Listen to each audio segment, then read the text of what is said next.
Thank you Mallanna, thank you very much. ఏంటి మీ students మీ గోలా? అప్పుడు animal చేశాము, మళ్ళీ ఇప్పుడు టాక్సికే చేశాము. So thank you students. And Preethi garu thank you very much. ఈరోజు మా టాక్సిక్ టీమ్కి ఇంత వెల్కమ్ ఇచ్చిన మీ అందరికీ థ్యాంక్ యూ వెరీ మచ్.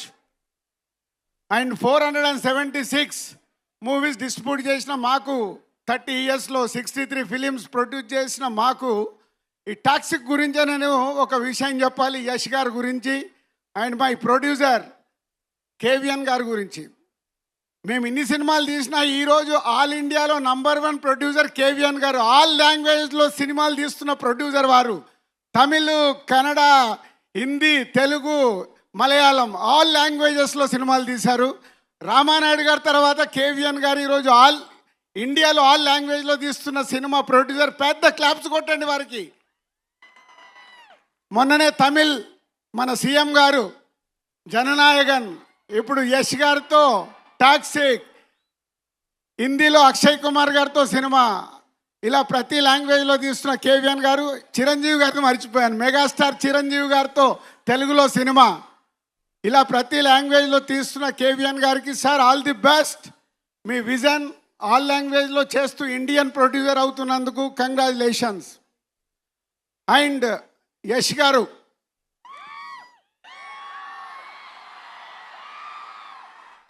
మా పరిచయం కేజీఎఫ్ మూవీతో అయింది. ప్రశాంత్ నీల్ మా హర్షిత్కి వెరీ క్లోజ్. అలా యష్ గారితో పరిచయం అయింది కేజీఎఫ్ 2 చాప్టర్ అప్పుడు. సరే క్యాజువల్గా సినిమా రిలీజ్ అయింది, సక్సెస్ అయింది, అంత అయిపోయింది. ఆఫ్టర్ కేజీఎఫ్ ఏం చేస్తున్నారని అడిగాను. సార్ ఒక కొత్త డైరెక్టర్ని ఇంట్రడ్యూస్ చేస్తున్నాను సార్ అన్నాడు.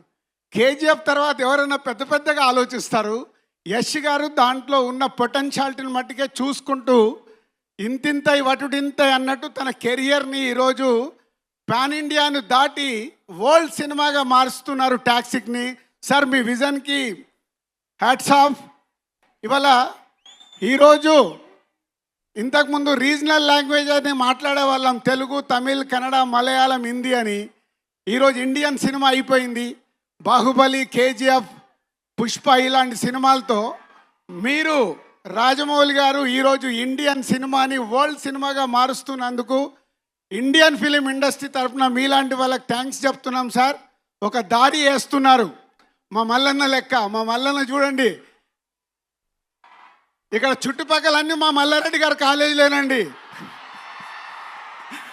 ఎందుకంటే మా మల్లారెడ్డి గారు కూడా ఒక 50 ఏళ్లతో విజన్తో పనిచేసి ఇక్కడికి వచ్చారు. అందుకే ఇంత పెద్ద ఈ యూనివర్సిటీని క్రియేట్ చేశారు. అలాగే యష్ గారు, మీరు మీ విజన్తో ఈరోజు ఇండియన్ ఫిలిమ్స్ని వరల్డ్కు తీసుకెళ్తున్నందుకు ఇండియన్ ఫిలిమ్స్ తరఫున థ్యాంక్ యూ వెరీ మచ్. అంటే కేజీఎఫ్ తర్వాత మీ ఆలోచనలో నేను అడిగినప్పుడు గీతూ గారిని పరిచయం చేస్తున్నాను కేవిఎన్ గారు ప్రొడక్షన్లో అన్నప్పుడు మేమందరం ఫీల్ అయింది, నిజంగా ఈయనకేమైనా పిచ్చా, కేజీఎఫ్ తర్వాత ఇలాంటి ఆలోచనలు ఏంటి, పెద్దగా ఆలోచించాలి కదా అని. కానీ మీతో ఫస్ట్ టైం నేను బాంబేలో కలిసి ఈ విజువల్ చూపించినప్పుడు అప్పుడు నన్ను నేను లోపల అనుకున్నాను, మీకు ఎంత విజన్ ఉంటే ఇలాంటి టాక్సిక్ లాంటి సినిమాని ఎత్తుకొని మీరు చేయబోతున్నారని. Thank you sir, thank you very much. అంతేకాకుండా ఈ సినిమాని మేము ఈరోజు తెలుగు స్టేట్లో రిలీజ్ చేయడానికి కేవిఎన్ గారు మీరు ఒక నంబర్ చెప్తే ఆ నంబర్ నేను ఓకే అనటానికి 1 నిమిషమే పట్టింది.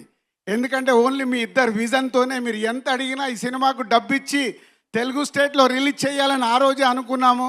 అలా మమ్మల్ని సపోర్ట్ చేసినందుకు కేవిఎన్ గారికి మీకు ధన్యవాదాలు. అండ్ ఈరోజు ఒక్కొక్క కంటెంట్ మీరు బయటికి ఇస్తుంటే ఈరోజు ఈ సినిమాని వరల్డ్ సినిమాగా మార్చడానికి మీకు 100% ఈ సినిమాలో ఉన్న పొటెన్షియాలిటీ, మీరు కలిసినప్పుడల్లా ఈ సినిమా గురించి చెప్తున్న మాటలు. And 3 days back Vishal Mishra, music composer Vishal एक बार उठ के सबको हाय बोलो. ఈ మధ్య నేను విశాల్ని కలిసినప్పుడు యష్ గారు ఈ సినిమా గురించి విశాల్ ఒక మాట అన్నాడు, రాజు భాయ్ ఏ 2000 करोड़ का फिल्म है, इंडिया में 2000 करोड़ कलेक्ट करेगा. वाह विशाल, चलो आपका वर्ड के साथ हमारा केवीएन साहब को, यश सर को और गीतू मैडम को, सबको all the best. And Kiara and other all cast and crew all the best. Thank you very much. And Hyderabad yes, మన సౌండ్ మామూలుగా ఉండకూడదు. యానిమల్కి ఇక్కడి నుంచే మొదలు పెట్టాం, ఇప్పుడు టాక్సిక్ ఇక్కడి నుంచే వాళ్ళకు ఒక సౌండ్ వెళ్ళాలి. ఓకేనా? Thank you. And Mallanna thank you. And Preethi garu thank you very much. Dil Raju garu వెళ్లే ముందు ఒక క్వశ్చన్ అండి. అంటే మన యష్ గారితో డైరెక్ట్ సినిమా తెలుగులో ఎప్పుడు? యష్ గారు సినిమా కన్ఫర్మ్ చేశారు కానీ అది ఎప్పుడు నాకు తెలియదు, వారికి తెలియదు. యష్ గారు ఎంత క్లియర్ అంటే, మాకు ఎలా అయితే ప్యాషన్ సినిమా గురించి వారికి కూడా అదే, కాబట్టి మా ఇద్దరు వేవ్ లెంత్ అక్కడే కలిసాయి. వారు ఒకటే చెప్తారు, సార్ మనం కలిపి చేయబోయే సినిమా అదే కథ వెతుక్కుంటూ వస్తుంది, నేనే చెప్తానన్నారు. I'm waiting. వారు రాఖీ బాయ్ అన్నారు అన్నట్టు కదా, వెయిటింగ్ అన్నట్టు మేము కూడా వెయిటింగ్ సార్. మీ అనౌన్స్మెంట్ కోసం వెయిట్ చేస్తూ ఉంటాం. Thank you very much. Thank you so much Dil Raju garu. Thank you Sirish గారు.